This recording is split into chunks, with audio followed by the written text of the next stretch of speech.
Well, welcome back. I think this is our last installment, unless I think of something else to get to you guys.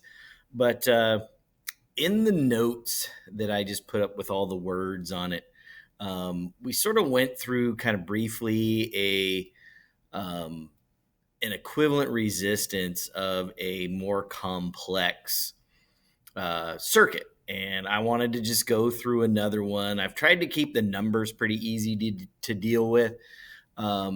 But I just wanted to show you one more time kind of the process. Again, what I like to say is break it into those bite-sized pieces. Don't take that whole steak and try and cram it in your mouth because it's going to make you sick and you're going to choke and it's not going to work. Rather, take that fork, take that knife, cut up little pieces. Then take that bite, chew, chew, chew, chew, chew, swallow. It's going to be easier to handle that way. Well, that's kind of the same process you want to think about when you deal with these complex circuits, is that, again, break it into small pieces. We're going to kind of go through working this way to a final answer down here. But the idea here is I've got this circuit. It's got a bunch of 1 and 2 and 3 ohm resistors, one 1.33 ohm resistor. Hopefully, you'll see why I chose 1.33 here in a minute. But anyway, the first one that we can take a look at here, we have these guys, these guys, these guys. Those are all in a parallel, okay? These guys here are a series within a parallel. These guys here are a parallel, but it's in series with this one, and this one here, again, is just in a parallel that's part of another parallel circuit. So the very first thing I did is I looked at this and I went, oh, that's a series. What do I do with a series? I add those guys up. So boom, instantly 1 plus 1 plus 1 gives me the equivalent of a 3 ohm resistor right there. Okay. Then what I did is I looked at these two chunks so I could do the math before I finally got to the side of the page over here that I can broadcast on here. Is that I took this 2 ohm, 2 ohm, 2 ohm. They are in parallel. So in order to find the total resistance, I have to go 1 over 2 plus 1 over 2 plus 1 over 2 is 3 over 2. And then the total resistance is the flip of that 3 over 2 to 2 over 3. And so this guy here would be equivalent to 2/3 of an ohm.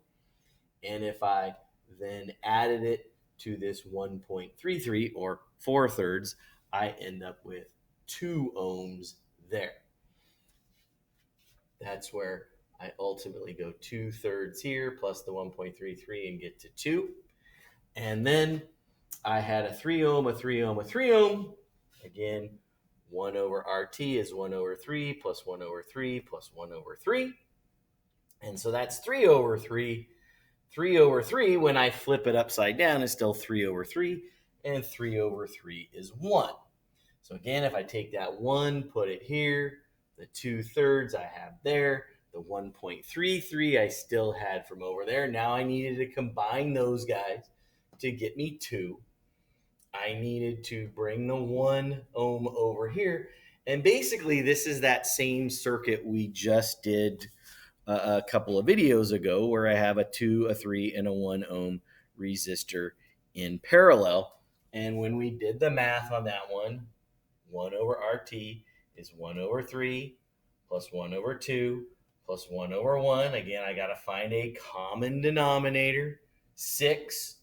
So 1/3 is the same as 2/6, 1/2 is the same as 3/6, and 1 over 1 is the same as 6 over 6. I add those guys together, I get 11/6. But again, that's 1 over RT is 11/6. I want just RT, so what do I have to do? I have to take that 11/6, flip it upside down, and I end up with equivalent resistance of 6/11 of an ohm. Again, note 6/11 of an ohm is less than any resistor that we had in that entire parallel circuit. So 6/11, again, a little over a half is smaller than the 1, which was the smallest resistor that we had there. So again, take these big, bulky, um, equivalent resistance, total resistance type problems and break them into smaller pieces. If you can break them into the small chunks, coming up with an answer is much easier than trying to do it all at once. You try and do it all at once, you're going to get confused, gobbledygooked, whatever you want to say. It's going to mess you up. So take little bits. Just, if you can, redraw it, show the parts, show what you're doing, but little bits rather than one big bit all at the same time. So again, any questions, email me, tyrick@auhsd.net. I hope this is the last video, because making these videos, to be perfectly honest, is kind of boring, tedious. But I hope they're helpful.